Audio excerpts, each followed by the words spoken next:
নমস্কার। আমাদের আজকের আলোচনার বিষয় রামায়ণের অনুবাদ ও অনুবাদকগণ।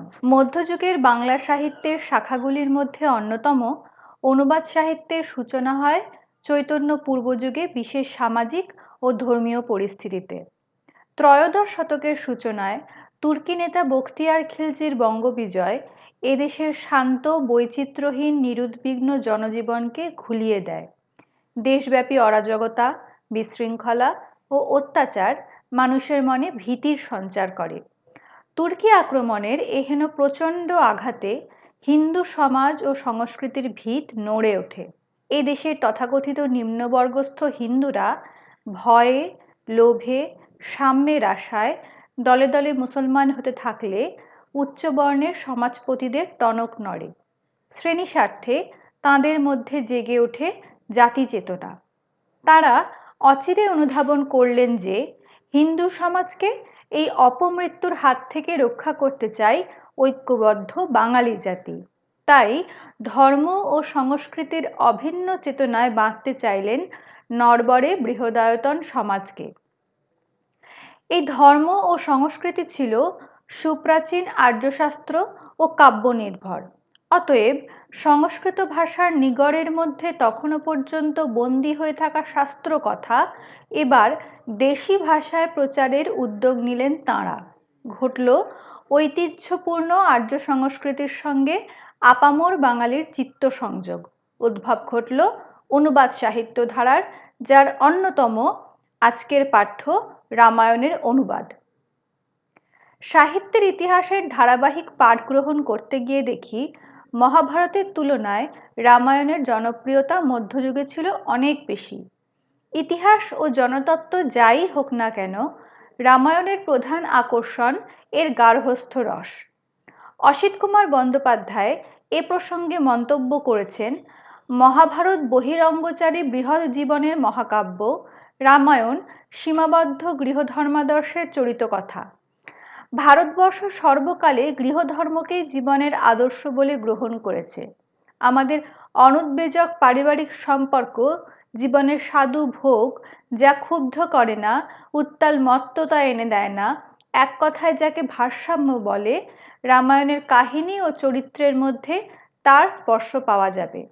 এই কাহিনীতে অনেক যুদ্ধ বিগ্রহ আছে, নর বানব বৃক্ষ যক্ষ নর ও দেব দানবের রণকোলাহল মাঝে মাঝে রামায়ণের শান্ত জীবনচ্ছবিকে কিছু খর্ব করলেও আসলে এতে পিতা পুত্র, ভ্রাতা ভগিনী, স্বামী স্ত্রী, বন্ধু বান্ধব, সেব্য সেবক এই সম্পর্কগুলি প্রাত্যহিক জীবনরসে আর্দ্র হয়ে দুলোকচারী জীবনাদর্শ ঘরের মধ্যে স্থাপন করেছে।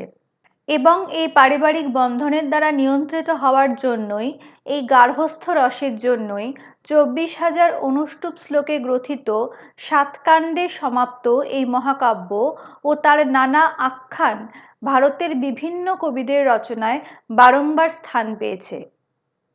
ফলে এই বারংবার অনুবাদ কিংবা রামায়ণ অনুসরণের সূত্রেই উঠে আসে মধ্যযুগের রাম ভক্তিবাদের তত্ত্বটিও। বাল্মীকি তাঁর মূল রামায়ণে রামচন্দ্রকে মহাকাব্যের বীর নায়ক রূপে কল্পনা করলেও মহাভারতের যুগে তিনিই বিষ্ণুর অবতার রূপে পূজিত হয়েছিলেন।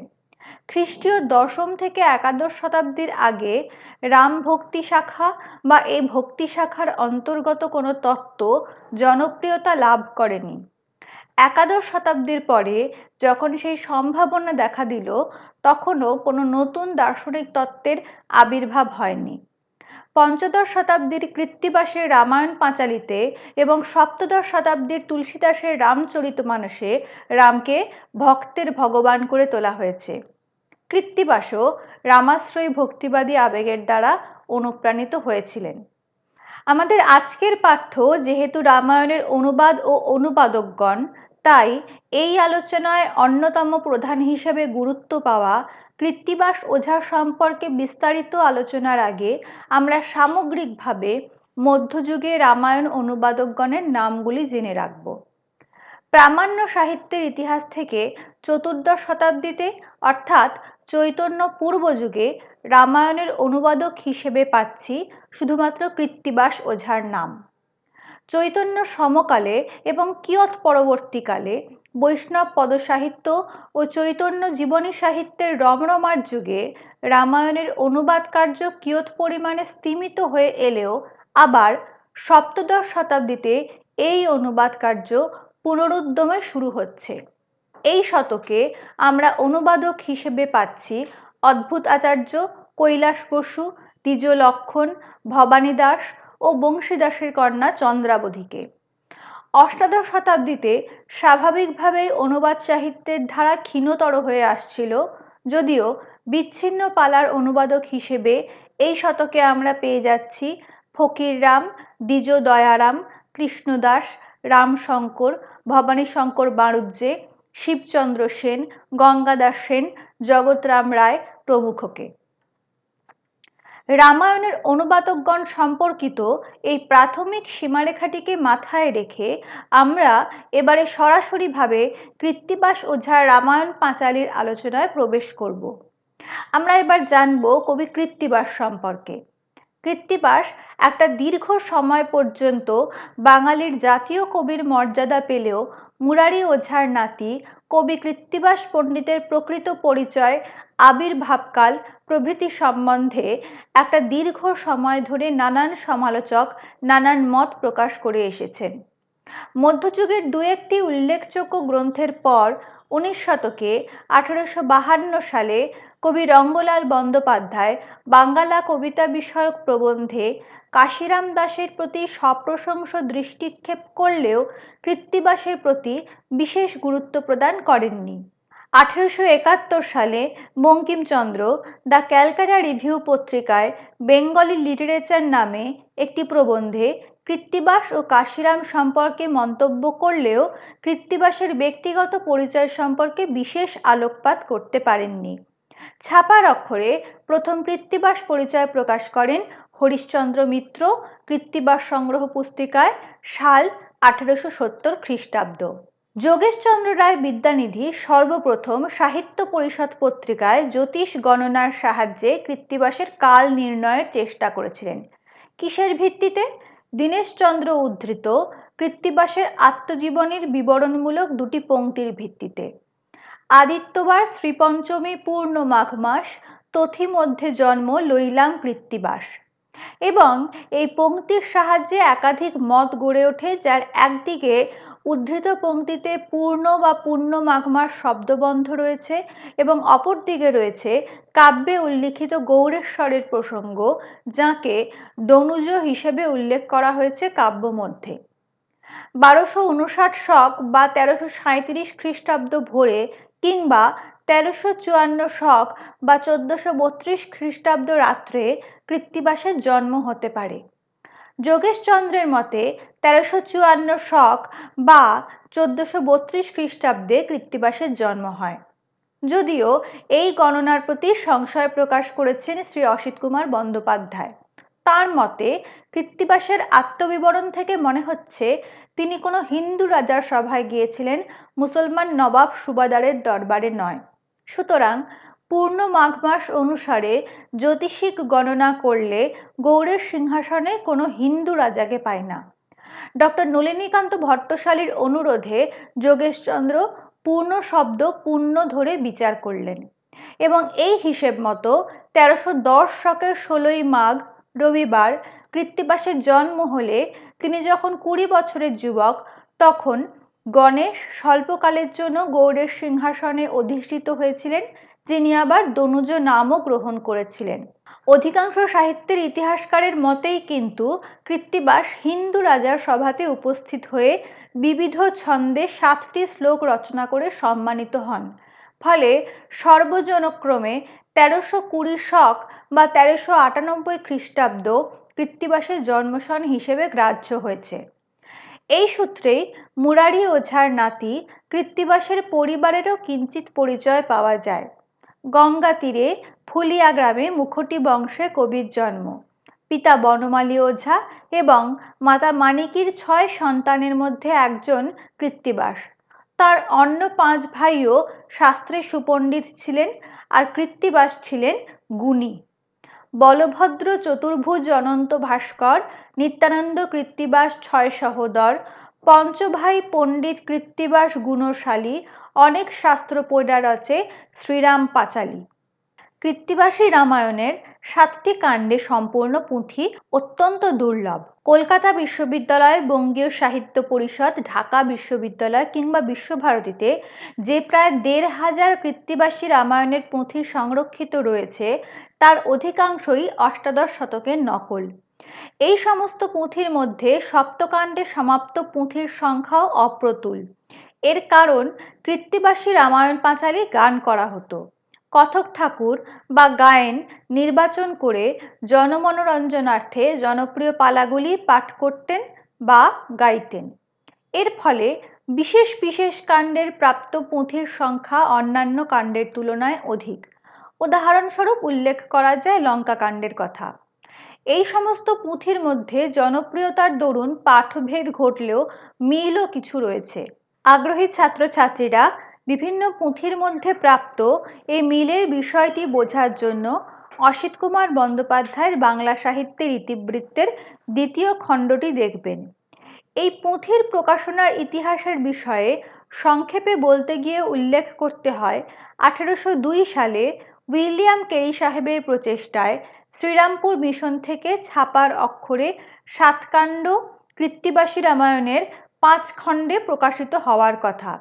শ্রীরামপুর মুদ্রাযন্ত্রের প্রকাশের কিছু পরবর্তীকালে 19 শতকের দ্বিতীয় দশক থেকে কলকাতাতেও বাংলা মুদ্রাযন্ত্র স্থাপিত হতে থাকলে ধীরে ধীরে এখানেও কৃত্তিবাসী রামায়ণ প্রকাশিত হতে থাকে, যদিও তা 1830-এর পূর্বে নয়। 1830 সালে শ্রীরামপুর মিশন থেকেই রামায়ণের 2য় সংস্করণ প্রকাশিত হয়। সংস্কৃত কলেজের অধ্যাপক শ্রী জয়গোপাল তর্কালঙ্কার এই সংস্করণ সম্পাদনা করেন এবং এই সম্পাদনা করতে গিয়ে তিনি মূল পুঁথির ভাষা এবং ছন্দতে হস্তক্ষেপও করেছিলেন, ফলে পুঁথির পাঠ বহুলাংশে মার্জিত ও আধুনিক হয়ে গেছে। এই বিষয়ে পাঠ নিতে আগ্রহী ছাত্রছাত্রীরা প্রামাণ্য সাহিত্যের ইতিহাসের বই দেখতে পারেন। শেষ স্লাইডে এরকম কিছু প্রামাণ্য গ্রন্থ ও লেখক নাম নির্দেশ করা হয়েছে। এতক্ষণ আমরা যে আলোচনা করছিলাম তাতে কৃত্তিবাসী রামায়ণকে বারংবার রামায়ণ পাঁচালী বলে উল্লেখ করেছি। কেন করেছি? কারণ মধ্যযুগের অর্ধশিক্ষিত বা অশিক্ষিত জনসাধারণ মহাকাব্যের স্বরূপ ও প্রকৃতি সম্পর্কে পরিজ্ঞাত ছিলেন না। ফলে কৃত্তিবাসের এ কাব্যকে পাঁচালী কাব্যই বলা হতো। এরই সমান্তরালে কুলজি গ্রন্থে কৃত্তিবাসকে ধীমান, পণ্ডিত সহ আরও নানান বিশেষণে অভিহিত করা হলেও মহাকবি হিসেবে চিহ্নিত তাঁকে করা হয়নি। ভারতীয় অলঙ্কার শাস্ত্রের আধারে বিচার করলেও দেখা যাবে এই কাব্যের রসের সমুৎকর্ষ, চরিত্র চিত্রণ, ভাষা প্রয়োগ কিংবা কাব্যের গঠন মহাকাব্যচিত হয়নি। এটিকে বাল্মীকির রচিত মহাকাব্যের অনুকরণের তুলনায় অনুসরণ হিসেবে চিহ্নিত করেছেন অসিত কুমার বন্দ্যোপাধ্যায় মহাশয়। অর্থাৎ অনুকরণ তখন হয় যখন মূল গ্রন্থের সমস্তটাই হুবহু অনুসৃত গ্রন্থে স্থান পায়।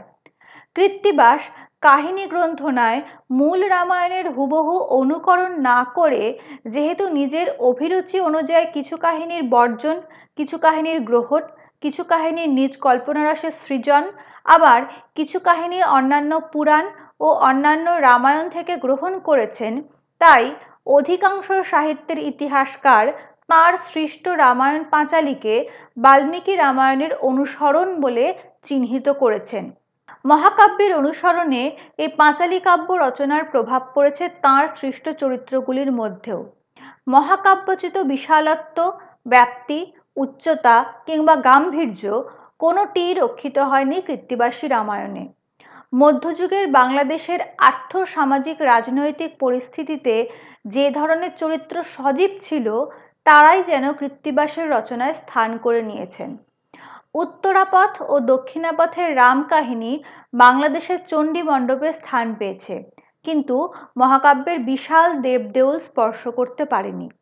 চৈতন্যদেবের আবির্ভাবের পূর্বে বাঙালি হিন্দু সমাজের আদর্শ কিছুটা নিম্নাভিমুখী হয়েছিল। বীরত্ব বা ভক্তি কোনো দিকেই বাঙালির বিশেষ কোনো পরিচয় ফুটে উঠতে পারেনি। সমাজের বিপর্যস্ত অবস্থায় মহাকাব্যের মতো বিশাল সৃষ্টি আশা করা যায় কি? তাই কৃত্তিবাসী রামায়ণের চরিত্রগুলি উত্তর ও দক্ষিণ ভারত ত্যাগ করে বাঙালির কুটির প্রাঙ্গণে অবতীর্ণ হয়েছিল, মন্তব্য করেছেন অসিত কুমার বন্দ্যোপাধ্যায় মহাশয়। আমরা পূর্ববর্তী আলোচনার সূত্রে জেনেছি, মূল বাল্মীকি রামায়ণের সারভাগ গ্রহণ করে কৃত্তিবাস বাংলার রূপ রস প্রকৃতির অনুরূপে তার কাব্যটির প্রাণ প্রতিষ্ঠা করেছিলেন। তার ভাষা, চরিত্র, কাহিনী গ্রন্থনার সারল্য লক্ষ্য করে বহু সমালোচক কবির সংস্কৃত জ্ঞান সম্পর্কে দ্বিধান্বিত হলেও তিনি সংস্কৃত জানতেন না এমন মত সাহিত্যের ইতিহাসকারেরা মানতে চাননি। বহু কুলজি গ্রন্থে তাকে পণ্ডিত ধীমান হিসেবে অভিহিত করা হয়েছে। ভাষা ও ছন্দ প্রয়োগে কিছু ত্রুটি থাকলেও কৃত্তিবাসের বর্ণনা সহজ সরল। পয়ার ছন্দে 14 মাত্রা সর্বত্র রক্ষিত হয়নি, যদিও অঙ্গদের রায়বার অংশে ছড়ার ছন্দে বৈচিত্র্য লক্ষ্য করেছেন অসিত কুমার বন্দ্যোপাধ্যায় মহাশয়। তাঁর রচনায় বাংলার পরিচিত শব্দ ব্যবহার করে তিনি যেমন একাধারে বৈচিত্র্য সৃষ্টি করেছেন, তেমনি আলংকারিক নিপুণতার সঙ্গে তির্যক বাকভঙ্গি বিষয় উপস্থাপনাকে সরস করে তুলেছে। অসিত কুমার বন্দ্যোপাধ্যায় উল্লেখ করেছিলেন, কৃত্তিবাসের রচনাকে বাল্মীকি রামায়ণের অনুকরণের পরিবর্তে অনুসরণ হিসেবে। তার অন্যতম বড় কারণ কাব্যগ্রন্থনায় কৃত্তিবাসের মৌলিকতা। তিনি শুধুমাত্র বাল্মীকি রামায়ণের থেকে কাহিনী চয়ন করেননি, নিজের রচনা শক্তি অনুসারে যেমন বহু কাহিনীর বর্জন করেছেন, তেমনি কিছু কিছু পুরাণ থেকে গ্রহণ করেছেন, কিছু কিছু কাহিনী আবার নিজেই রচনা করে রামায়ণের অংশীভূত করেছেন। বাল্মীকি রামায়ণের যে কাহিনীগুলি তিনি নিজের কাব্যে বর্জন করেছেন সেগুলি হল কার্তিকের জন্ম, বশিষ্ঠ বিশ্বামিত্র বিরোধ, বিশ্বামিত্র কথা, অম্বরীশ যজ্ঞ, রামচন্দ্র কর্তৃক আদিত্য হৃদয় স্তবপাঠ প্রভৃতি। তাঁর কাব্যের যেসব ঘটনায় বাল্মীকি রামায়ণের স্পর্শ অনুভূত হয় সেগুলি হল দশরথ কর্তৃক সিন্ধুবধ, রামের নির্বাসন ও ভরত মিলন, সীতাহরণে রামের বিলাপ, লক্ষণের শক্তিশীল, সীতার অগ্নি পরীক্ষা, সীতা নির্বাসন, লবকুশ কর্তৃক রামসৈন্যের পরাভব, সীতার পাতাল প্রবেশ, রামের লক্ষণ বর্জন, হনুমানের দাস্যভক্তি প্রভৃতি। নিজ কল্পনা থেকে উদ্ভাবিত বেশ কিছু কাহিনী কৃত্তিবাস তাঁর অনুবাদ কার্যে সংযুক্ত করেছিলেন। এগুলি হল সৌদাস দিলীপ রঘুর কাহিনী, দশরথের রাজ্যে শনির দৃষ্টি, গণেশের জন্ম, শম্বরাসুর বধ, কৈকেয়ীর বরলাভ, গুহকের সঙ্গে মিতালি, হনুমান কর্তৃক সূর্যকে করতলে ধারণ, বীরবাহুর যুদ্ধ, তরণীশের মহিরাবণ অহিরাবণ কাহিনী, রাবণ বধের জন্য রামচন্দ্র কর্তৃক দেবীচণ্ডীর অকাল বোধন ও 108টি নীলপদ্মের কাহিনী, গণকের ছদ্মবেশে হনুমান কর্তৃক মন্দোদরীর থেকে রাবণের মৃত্যুবাণ হরণ, মুমূর্ষু রাবণের থেকে রামচন্দ্রের রাজনীতি শিক্ষা, সীতা কর্তৃক খড়ির দ্বারা রাবণের চিত্র অঙ্কন, রামের মনে সীতার চরিত্র সম্পর্কে সন্দেহের উদয়, লবকুশের যুদ্ধ প্রভৃতি।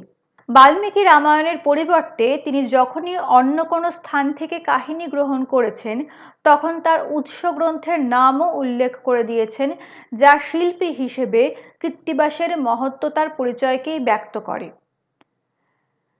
তার কবিত্ব সম্পর্কে বলতে হয়, তার পুঁথির ভাষা ও ছন্দের ব্যবহারে কিছু ত্রুটি লক্ষিত হলেও বর্ণনা তার কবিত্ব সম্পর্কে বলতে হয় তার পুঁথির ভাষা ও ছন্দের ব্যবহারে কিছু ত্রুটি লক্ষিত হলেও বর্ণনা মোটের ওপর সহজ সরল। অঙ্গদের রায়বার অংশের ছড়ার বা শাসাঘাত প্রধান ছন্দে যে কিছু বৈচিত্র্য লক্ষিত হয়েছিল সে কথা আমরা পূর্বে উল্লেখ করেছি। উদাহরণস্বরূপ বলতে হয়, আত্মছিদ্র না করিস পরকে দিস খোঁটা, বারে বারে কহিস কথা মররে পাজি বেটা। এছাড়া কৃত্তিবাস অলঙ্কার প্রয়োগে কিছু বিশিষ্টতা দেখিয়েছেন, যখন সংস্কৃত অলঙ্কারের সঙ্গে বাংলার পরিচিত শব্দের ঘটিয়েছেন মেলবন্ধন। যেমন দশমুখ মেলিয়া রাবণ রাজা হাসে, কেতকী কুসুম যেন ফুটে ভাদ্র মাসে। শশকে থাকেন সীতা অশোক কাননে, হৃদয়ে সর্বদা রাম সলিল নয়নে। এ প্রসঙ্গে কৃত্তিবাসের রচনা শক্তির সীমারেখাটি সম্পর্কেও কিঞ্চিত আলোকপাত করতে হয়। মহাকাব্য রচনার পিছনে যে একটা বিশাল দেশ কাল ভাষাভঙ্গিতে ঐশ্বর্যের দ্যুতি দুলোক ভুলোক সঞ্চারী কল্পনা শক্তি থাকে, তা কৃত্তিবাসের ছিল না। তিনি মহাকাব্যের বদলে রচনা করেছিলেন পাঁচালী কাব্য। সমালোচকদের মতে কৃত্তিবাসের কল্পনা বাঙালির আটচালা ও 25-এর বন্ধ ঘরের উপরে উঠতে পারেনি। এরই সঙ্গে এও স্বীকার্য যে কৃত্তিবাস কোনো বৃহৎ চিত্রাঙ্কনে বা বিরাট আদর্শ সংস্থাপনে উল্লেখযোগ্য রচনা কৌশলের পরিচয় দিতে পারেননি। অসিত কুমার বন্দ্যোপাধ্যায় উল্লেখ করেছেন, তাঁর বর্ণনায় চিত্রকূট পর্বত আমাদের ধানক্ষেতের পাশে স্থাপিত হয়েছে, উল্লিখিত সমুদ্র বাংলাদেশের খাল বিল জলাশয়ে পরিণত হয়েছে এবং রাম রাবণের যুদ্ধ দুই গ্রাম্য জমিদারের কলহ কাজিয়ায় পর্যবসিত হয়েছে। বানর বাহিনী একেবারেই শাখামৃগ, রাক্ষসেরা নরমাংসভোজী বর্বর অনার্য, মারুতি বেদ বেদান্তে পরম পণ্ডিত হয়েও কপি স্বভাব ছাড়তে পারেননি।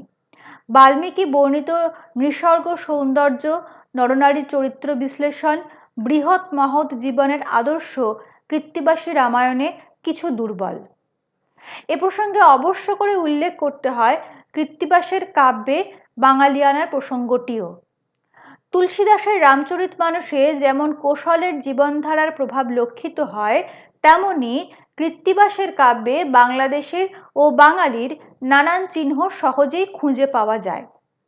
বাল্মীকি রামায়ণের কাহিনী উত্তর পূর্ব ও দক্ষিণ ভারত পর্যন্ত বিস্তৃত হলেও কৃত্তিবাসী রামায়ণের প্রভাব প্রধানত গৌড়বঙ্গকেই কেন্দ্র করেছে। দশরথের 3 পত্নী মাতৃত্ব লাভ করলে নবজাতকের জাতকর্মে বাঙালির সংস্কৃতি অবলম্বিত হয়েছে। রামচন্দ্রাদির জন্মের পর 5 দিনে পাঁচুটি, 6 দিনে ষষ্ঠী, 8 দিনে অষ্টকলায়, 13 দিনে অশৌচান্ত, 6 মাসে অন্নপ্রাশন ইত্যাদি বর্ণনায় বাঙালির সামাজিক ও পারিবারিক রীতি অনুসৃত হয়েছে। লঙ্কাকাণ্ডে রাবণ রাক্ষসদের যে বাটা ভরা পানের লোভ দেখিয়েছেন, তাও বাঙালির খাদ্য সংস্কৃতির অঙ্গ। গঙ্গা অবতরণকালে কৃত্তিবাস গঙ্গা তীরে যেসব অঞ্চলের নাম করেছেন, তার বেশ কিছু পশ্চিমবঙ্গে উপস্থিত। উদাহরণস্বরূপ উল্লেখ করা যায় মেরাতলা, নদিয়া, নবদ্বীপ, সপ্তগ্রাম প্রভৃতির কথা। তিনি নিজে পশ্চিমবঙ্গের নিবাসী ছিলেন বলেই হয়তো তাঁর রচনায় পূর্ববঙ্গের উল্লেখ সেভাবে পাওয়া যায় না। যাই হোক, তাঁর রচনায় বাঙালিয়ানার আধিক্য লক্ষ্য করে এক সমালোচক উল্লেখ করেছিলেন, কৃত্তিবাসের লেখনীতে স্বর্ণলঙ্কা যেন ফুলিয়া গ্রামে পরিণত হয়েছে। এই মন্তব্যের সত্যতা অনুভূত হয় যখন আমরা কৃত্তিবাসের কাব্যে পড়ি কুমারের চাক যেন ঘুরাইয়া ফেলের মতো অলঙ্কার, যা কিনা বাংলাদেশের দৈনন্দিন জীবন থেকে গৃহীত। এছাড়াও ভরত রামের সন্ধানে বেরিয়ে গুহকের আতিথ্য গ্রহণ করলে গুহক মিতা তাকে দধি দুগ্ধ নারিকেল সুপারি আম কাঁঠাল রুই চিতল দিয়ে অভ্যর্থনা জানিয়েছিলেন। ভরদ্বাজের আশ্রমে ভরত যে আতিথেয়তা লাভ করেন, তাতেও বাঙালির প্রিয় খাদ্যদ্রব্যের উল্লেখ পাওয়া যায়। চন্দ্রাবতী বড়া পিঠা মুগের সামুলি, সুধাময় দুগ্ধে ফেলে নারিকেল পুলি, নির্মল কোমল অন্ন যেন জুথি ফুল, খাইল ব্যঞ্জন কিন্তু মনে হইল ভুল। এছাড়াও উত্তরকাণ্ডে গৃধিনী ও পেচকের দ্বন্দ্ব আখ্যানে পাখিদের যে তালিকা আছে, তাতেও বাংলাদেশের চিরপরিচিত পাখিদের আধিক্যই লক্ষিত হয়। এই ধরনের বহু দৃষ্টান্ত ও উদাহরণের উল্লেখ করে কৃত্তিবাসী রামায়ণের বাঙালিয়ানার পরিচয় উদ্ধার করা সম্ভব। সবশেষে বলতে হয়, কৃত্তিবাসী রামায়ণ মূল বাল্মীকি রামায়ণের মতো ধ্রুপদী মহাকাব্যের উচ্চতায় উন্নীত হতে না পারলেও দীর্ঘ 600 বছর ধরে এই পাঁচালী কাব্য বাঙালির জীবনের প্রতি পর্বের সঙ্গী হয়ে সাধারণের জীবনকে নৈতিকতার উচ্চতম শিখরে উন্নীত করার চেষ্টা করে চলেছে। এবারে আমরা জেনে নেব রামায়ণের অন্যান্য অনুবাদক ও তাঁদের অনুবাদ সম্পর্কে। সপ্তদশ শতকে কয়েকজন রামায়ণ পাঁচালীকারের নামোল্লেখ আলোচনার শুরুতে করা হলেও এই সময়েও কৃত্তিবাসের কাব্য অত্যন্ত জনপ্রিয় ছিল। নানান পালা গায়ক, লিপিকারের দল কৃত্তিবাসী রামায়ণের নানা কাণ্ড সপ্তদশ শতাব্দীতেও নকল করে চলেছিলেন। এর কারণ একটাই, কৃত্তিবাসী রামায়ণের অতি জনপ্রিয়তা। কৃত্তিবাসী রামায়ণের এই জনপ্রিয়তার কথা বাদ দিলে এই শতকে যাঁর রচনা অধিক সাড়া ফেলেছিল তিনি অদ্ভুত আচার্য। উত্তর ও পূর্ববঙ্গে একসময় এই অদ্ভুত আচার্যের রামায়ণের বিশেষ জনপ্রিয়তা লক্ষিত হলেও সাহিত্যের ইতিহাস ক্ষেত্রে তাঁর রামায়ণ সম্পর্কে আলোচনার অভাব লক্ষ্য করা যায়। ডক্টর নলিনীকান্ত ভট্টশালী মহাশয় অদ্ভুত আচার্যের রামায়ণ ও তাঁর পুঁথি সম্পর্কে কিছু আলোচনা করেছিলেন। তাঁর দেহান্তরের পর এই রামায়ণ সম্পর্কে বিশেষ কোনো তথ্য আর পাওয়া যায়নি।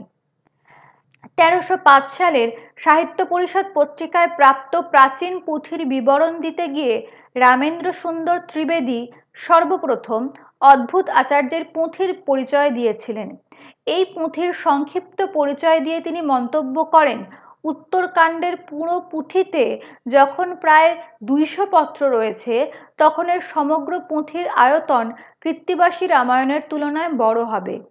এই পুঁথির পরিচয় থেকে জানা যায় কবির প্রকৃত নাম নিত্যানন্দ, তার পিতামহের নাম প্রচণ্ড, পিতার নাম শ্রীনিবাস। 4 ভাইয়ের মধ্যে নিত্যানন্দ জ্যেষ্ঠ। নিত্যানন্দের 3 পুত্র জয়, বিজয় ও শিবানন্দ। মাঘ মাসের শুক্লা ত্রয়োদশী তিথিতে ভগবান রামচন্দ্র কর্তৃক আদিষ্ট হয়ে তিনি রামায়ণ রচনায় প্রবৃত্ত হন। মাত্র 5 বৎসর বয়সে নাকি তিনি রামায়ণ রচনা করেন এবং এই কারণে ভবিষ্যতে তিনি অদ্ভুত আচার্য নামে পরিচিত হন। একই কারণে তার রামায়ণটি অদ্ভুত রামায়ণ নামে পরিচিত লাভ করে। যদিও এই অদ্ভুত রামায়ণের সঙ্গে সংস্কৃত অদ্ভুত রামায়ণের কোনো মিল নেই। 1316 সালের সাহিত্য পরিষদ পত্রিকায় রজনীকান্ত চক্রবর্তী অদ্ভুত আচার্যের রামায়ণ শীর্ষক প্রবন্ধে এই কবি সম্বন্ধে আরও কিছু তথ্য সংগ্রহ করেন এবং 1320 বঙ্গাব্দে তাঁরই সম্পাদনায় রংপুর সাহিত্য পরিষদ থেকে অদ্ভুত আচার্যের রামায়ণ প্রকাশিত হলে কবি ও তাঁর কাব্য সম্পর্কে জানা যায় যে অদ্ভুত আচার্যের রামায়ণ মোট 76টি অধ্যায়ে বিভক্ত। তাঁর কাব্য কৃত্তিবাসের কাব্যের তুলনায় আয়তনে বড় হলেও কবির বর্ণনা রীতি কৃত্তিবাসের তুলনায় উৎকৃষ্ট নয়। কবি সহজ ভাষায় বাল্মীকির ধারাটি অনুসরণ করেছেন। পয়ার ও ত্রিপদী ছন্দগুলি নিতান্ত মাঝারি ধরনের, মাঝে মাঝে আধুনিক শব্দেরও প্রচুর প্রয়োগ লক্ষ্য করা যায়। স্বচ্ছন্দ বর্ণনায় কবি কখনো কখনো সংস্কৃত অলঙ্কারের সাহায্য নিয়েছেন। অদ্ভুত আচার্য মোটামুটিভাবে কৃত্তিবাসের ধারা অনুসরণ করলেও বহু স্থানে তাঁর বিবৃতি রূপ রংহীন বর্ণনার ঊর্ধ্বে উঠতে পারেনি। সীমাবদ্ধ পরিবেশে চরিত্র বর্ণনাতেও তিনি বিশেষ কোনো মৌলিকতা দেখাতে পারেননি।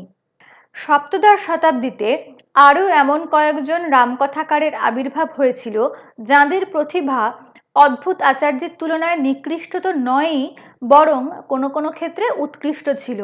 কিন্তু এদের প্রায় কেউই সম্পূর্ণ রামায়ণ অনুবাদে অগ্রসর হননি। অধিকাংশ ক্ষেত্রে রামায়ণের একটি জনপ্রিয় পালাকেই অনুদিত করেছিলেন। কেউ কেউ আবার সংস্কৃত অদ্ভুত রামায়ণ ও অধ্যাত্ম রামায়ণ অবলম্বন করেছিলেন। অদ্ভুত রামায়ণে বর্ণিত সহস্রস্কন্ধ রাবণবধ ও বাল্মীকির কবিত্ব এই দুটি পালা পাঠক সমাজে জনপ্রিয়তা লাভের কারণে রামায়ণকারেরাও এই দুটি পালার অনুবাদেই অধিকাংশ ক্ষেত্রে অগ্রসর হয়েছিলেন। কোনো কোনো লেখক আবার মহাভারতের অন্তর্ভুক্ত ও জৈমিনী ভারতে বর্ণিত সংক্ষিপ্ত রামকাহিনী স্বতন্ত্রভাবে রচনা করেছিলেন। কৈলাস বসু, দ্বিজ লক্ষণ ও ভবানী দাস এরা অদ্ভুত ও অধ্যাত্ম রামায়ণের প্রতি অধিকতর আকৃষ্ট হয়েছিলেন। এদের মধ্যে কৈলাসচন্দ্র বসু অদ্ভুত রামায়ণের প্রায় আক্ষরিক অনুবাদ করেন। মনে হয় তাঁর রামায়ণ ষোড়শ শতাব্দীর শেষ বা সপ্তদশ শতাব্দীর প্রারম্ভে রচিত হয়েছিল। তাঁর এই গ্রন্থ বিভিন্ন দিক থেকে উল্লেখযোগ্য, কারণ তাঁর আগে রামায়ণ মহাভারতের কোনো অনুবাদকই মূল সংস্কৃতের আক্ষরিক অনুবাদ করেননি। কৈলাস বসু অত্যন্ত সতর্কতার সঙ্গে মূল সংস্কৃতে রচিত অদ্ভুত রামায়ণের আক্ষরিক অনুবাদ করেছিলেন। তাঁর অনুবাদটিও প্রশংসনীয়। ভবানী দাসের রামের স্বর্গারোহণ শীর্ষক যে পালা পাওয়া যায়, তার প্রারম্ভে কবি সংক্ষেপে নিজ পরিচয় দান করেছেন। যদিও এতে বাল্মীকির উত্তরকাণ্ডের আদর্শ অনুসৃত হয়েছে, কিন্তু কোনো কোনো স্থানে তিনি অদ্ভুত রামায়ণকে অনুসরণ করেছেন। তাঁর ভাষা বা রচনা কোনো দিক দিয়ে বিশেষ প্রশংসাযোগ্য বা উল্লেখযোগ্য নয়।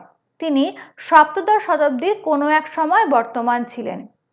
পূর্ববঙ্গের মানিকগঞ্জের অধিবাসী রামশঙ্করের রামায়ণ নানান দিক দিয়ে গুরুত্বপূর্ণ। এই কবির বিবরণ সর্বপ্রথম প্রকাশিত হয় ঢাকা রিভিউ ও সম্মিলন পত্রিকায়। পরে দীনেশচন্দ্র সম্পাদিত বঙ্গ সাহিত্য পরিচয় ও কলকাতা বিশ্ববিদ্যালয়ের দ্বারা প্রকাশিত বাংলা পুঁথির বিবরণীতে এই কবির রামায়ণ থেকে কিছু উদাহরণ মুদ্রিত হয়েছে। কবির সম্পূর্ণ নাম রামশঙ্কর দত্ত রায়। কবি খুব সম্ভব বৈদ্য বংশীয় ছিলেন। সম্ভবত সপ্তদশ শতাব্দীর মাঝামাঝি বা পরবর্তীতে তিনি আবির্ভূত হন। অধ্যাত্ম রামায়ণের কাহিনীকে অনুসরণ করার সমান্তরালে বাল্মীকি, যোগবাশিষ্ঠ, অদ্ভুত রামায়ণ প্রভৃতি থেকে কিছু কিছু কাহিনী গ্রহণ করে তিনি তাঁর রামায়ণটি রচনা করেন। দ্বিজ লক্ষণ সংস্কৃত অধ্যাত্ম রামায়ণ ও অদ্ভুত রামায়ণের কাহিনী সংমিশ্রিত করে সপ্তদশ শতাব্দীতে তাঁর রামায়ণটি রচনা করেন। অবশ্য কবি এই দুই কাব্যের হুবহু অনুসরণ বা অনুকরণ করেননি। কোনো কোনো কাহিনী তার সকপল কল্পিত ছিল। মনে হয় কবি সপ্তদশ শতাব্দীর মাঝামাঝি সময় বর্তমান ছিলেন। দ্বিজ গঙ্গানারায়ণের রামলীলা ও ঘনশ্যাম দাসের সীতার বনবাস ক্ষুদ্রাকারের পালাগানের সমষ্টি। তার মধ্যে ঘনশ্যাম দাসের পালাতে জৈমিনী ভারতের বর্ণিত কাহিনীও অনুসৃত হয়েছে। গঙ্গানারায়ণের রামলীলা কবিত্বগুণে উল্লেখযোগ্য নয়, কিন্তু ঘনশ্যামের কবিত্ব কিছু প্রশংসার দাবি রাখে। কবি ঘনশ্যাম দাস সম্ভবত ষোড়শ শতাব্দীর শেষ ভাগ কিংবা সপ্তদশ শতাব্দীর গোড়ার দিকে বর্তমান ছিলেন। গুণরাজ উপাধিযুক্ত কোনো এক কবি সপ্তদশ শতাব্দীর দিকে মহাভারতের বনপর্বে বর্ণিত রামায়ণ কাহিনী অবলম্বনে ভারত রামায়ণ নামাঙ্কিত তাঁর ক্ষুদ্র কাহিনীটি রচনা করেন। এই রামায়ণে অদ্ভুত রামায়ণের কিছু প্রভাব লক্ষিত হয়। এই শতকের একটি গুরুত্বপূর্ণ রামায়ণ হল মনসা মঙ্গলের কবি বংশীদাস চক্রবর্তীর কন্যা চন্দ্রাবতীর রামায়ণ। 1932 সালে দীনেশচন্দ্র সেনের সম্পাদনায় কলকাতা বিশ্ববিদ্যালয় থেকে প্রকাশিত পূর্ববঙ্গ গীতিকায় এই গাথা রামায়ণ প্রকাশিত হয়। বংশীদাসের কন্যা চন্দ্রাবতী রামায়ণ বলে প্রচারিত এই রামায়ণ কাহিনীটি মূলত সংস্কৃত অদ্ভুত রামায়ণের আধারে পরিকল্পিত হলেও এতে ছড়ার সুর ও মেইলি রচনার স্পর্শ স্পষ্ট অনুভূত হয়। বংশীদাসকে সাহিত্যের ইতিহাসকারেরা নানান প্রমাণের বলে সপ্তদশ শতাব্দীর কবি হিসেবে স্থির করেছেন। ফলে তার কন্যা চন্দ্রাবতীও ওই সময় বা কিছু পরে আবির্ভূত হয়ে থাকবেন। এই পালাগানটি সম্পূর্ণ সংগৃহীত হয়নি। সীতার বনবাসের প্রাক্কালে কাহিনীটি খণ্ডিত হয়েছে। চন্দ্রাবতী রামায়ণের ভাষা, বর্ণনা ও বাকভঙ্গিমা নারীসুলভ কমলতায় পূর্ণ। প্রায় প্রতি ছত্রেই ছড়ার সুর ফুটে উঠেছে। উদাহরণস্বরূপ উল্লেখ করা যায়, শয়ন মন্দিরে একা গো সীতা ঠাকুরানী, সোনার পালঙ্ক পরি গো ফুলের বিছানি, চারিদিকে শোভে তার গো সুগন্ধ কমল, সুবর্ণ ভৃঙ্গার ভরা গো সরজুর জল। এই ভাষা বেশ পরিচ্ছন্ন। এতে অল্প বিস্তর অদ্ভুত রামায়ণের প্রভাব থাকলেও লোক সংস্কৃতি এর প্রধান বৈশিষ্ট্য। অষ্টাদশ শতাব্দীতে সম্পূর্ণ রামকথা নিবন্ধ ছাড়াও তা অবলম্বনে ছোটখাটো রচনা প্রচুর পাওয়া যায়। ছোট ছোট এই পালাগুলির মধ্যে সবথেকে বেশি জনপ্রিয় ও প্রচলিত ছিল অঙ্গদের রায়বার। এই নিবন্ধের অধিকাংশ লেখকই মল্লভূমির অর্থাৎ বাঁকুড়া অঞ্চলের লোক। ফকিররাম কবিভূষণ প্রাচীনতম অঙ্গদ রায়বার রচয়িতাদের মধ্যে অন্যতম। ইনি একটি সত্যনারায়ণ পাঁচালীও লিখেছিলেন। সত্যনারায়ণের পাঁচালীতে ফকিররামের এই পরিচয়টুকু মেলে যে জাতিতে তিনি বৈদ্য, মায়ের নাম দেবকী ও তিনি রাম ভক্ত। তিনি সম্ভবত রামায়ণ গায়ক ছিলেন। গ্রন্থ শেষে মল্ল রাজা ও সভাসদ বর্গের জন্য আশীর্বাদ ভিক্ষা আছে। রামকথাময় অন্যান্য ছোটখাটো কাহিনীর মধ্যে অধিক প্রচলিত ছিল শিবরামের যুদ্ধ, লক্ষণ ভোজন, তরণী সেনের যুদ্ধ, মহিরাবণ বধ এবং নরমেধ যজ্ঞ। শিবরামের যুদ্ধ পাওয়া যাচ্ছে কৃত্তিবাস, লক্ষণ ও কবিচন্দ্রের ভণিতায়। লক্ষণ ভোজন পাওয়া গিয়েছে কৃত্তিবাসের ভণিতায়। তরণী সেনের যুদ্ধ পাওয়া যায় কৃত্তিবাসের, দ্বিজ দয়ারামের ও রামশঙ্করের ভণিতায়। মহিরাবণ বধ পাওয়া যায় রামশঙ্করের ও দ্বিজ সর্বাণী নন্দনের ভণিতায়। নরমেধ যজ্ঞ পাওয়া যায় কৃত্তিবাস ও লক্ষণের ভণিতায়। কৃত্তিবাসের নামে যযাতির পালা ও বজ্রনাভ বধও পাওয়া যায়। কৃষ্ণদাসের লেখা সংক্ষিপ্ত রামকথার পুঁথি উত্তরবঙ্গে পাওয়া গিয়েছে। গুণরাজ খান ভণিতাতেও সংক্ষিপ্ত রামকথা পাওয়া যায়। রামগোবিন্দ দাস তাঁর রামায়ণ নিবন্ধে ভণিতায় নিজের নাম নানানভাবে দিয়েছেন, যেমন রামগোবিন্দ দাস, গোবিন্দরাম দাস, গোবিন্দ দাস, হনুমন্ত দাস প্রভৃতি। তার পিতার নাম শোভারাম, পিতামহের নাম কুঞ্জবিহারী। ভবানীশঙ্কর বাণুজ্যের লেখা কিষ্কিন্ধা কাণ্ড সহ আরও কোনো পালার পুঁথি মিলেছে। এরা ছিলেন 5 ভাই, পিতা রাম বা বিজয়রাম, পিতামহ গোবিন্দ। রামশঙ্করের লেখা অরণ্যকাণ্ডের পুঁথি পাওয়া যায়। পূর্বোক্ত তরণী সেন যুদ্ধ, মহিরাবণ বধপালা তাঁরই রামকথার অংশ বলে মনে হয়। শিবচন্দ্র সেনের শারদামঙ্গল সংক্ষিপ্ত রামকথা। তাঁর নিবাস কাটাদিয়া। পূর্বপুরুষের নিবাস ছিল সেনহাটি। নড়াইল নিবাসী গঙ্গারাম দত্ত বড়গোছে রামকথা নিবন্ধ রচনা করেছিলেন। দ্বিজ সাফল্যরাম ও দ্বিজ ধনঞ্জয় দুইজনে মিলে যে রামকথা লিখেছিলেন সে নিবন্ধের অরণ্যকাণ্ডের পুঁথি মিলেছে। সাফল্যরামের নিবাস ছিল মল্লভূমে। একটি উত্তরকাণ্ডের পুঁথির গোড়ার দিকে গঙ্গাদাস সেনের এবং দ্বিজ রাজীবের ভণিতা আছে। সোনামুখী নিবাসী দ্বিজ শিবরাম রচিত লক্ষণ শক্তিশাল পালার পুঁথি, দ্বিজ শম্ভুসুতের লেখা আদিকাণ্ডের পুঁথি, উৎসবানন্দের ভণিতায় সীতার বনবাস ও লবকুশের পুঁথি, রসিক কবির ভণিতায় তারকাবধ পুঁথি এবং রামানন্দের শিষ্য রামনারায়ণের রচিত রামচরিত নিবন্ধের কয়েকটি ক্ষুদ্র খণ্ডিত পুঁথি পাওয়া গিয়েছে। অষ্টাদশ শতাব্দীর শেষ প্রান্তে বন্দঘটি অর্থাৎ বাণুজ্যে জগৎরাম রায় তার জ্যেষ্ঠ পুত্র রামপ্রসাদের সহযোগিতায় বৃহত্তম রামকথা নিবন্ধ রচনা করেছিলেন, নাম অদ্ভুত রামায়ণ। জগৎরামের অদ্ভুত আশ্চর্য রামায়ণ 9 অংশে বিভক্ত। জগৎরাম প্রথমে সমগ্র রামকথা রচনা করেছিলেন, পরে পুত্রকে দিয়ে লঙ্কাকাণ্ড এবং উত্তরাকাণ্ড বিস্তারিত করেন। ফলে রামায়ণের অনুবাদ ও অনুবাদকগণ সম্পর্কিত আজকের আলোচনা থেকে শতক হিসেবে যেমন অনুবাদক ও তাঁদের অনুবাদ কার্য সম্পর্কিত নানান তথ্য জানা গেল, তেমনি আলোচনায় প্রতি শতকে কিভাবে রামায়ণ অনুবাদের ঘরানা বদলে যাচ্ছে, কিভাবে সম্পূর্ণ রামায়ণের অনুবাদ দিয়ে শুরু করে শেষে শুধুমাত্র বিচ্ছিন্ন পালার অনুবাদ ও প্রধান অনুবাদকদের অনুবাদের অনুকরণ মুখ্য হয়ে উঠছে, সে সম্পর্কে সামগ্রিক তথ্য প্রদান করার প্রয়াস নেওয়া হয়েছে। সামগ্রিকভাবে রামায়ণের অনুবাদ ও অনুবাদকগণ সম্পর্কে আলোচনা এখানেই সমাপ্ত হলো। ধন্যবাদ।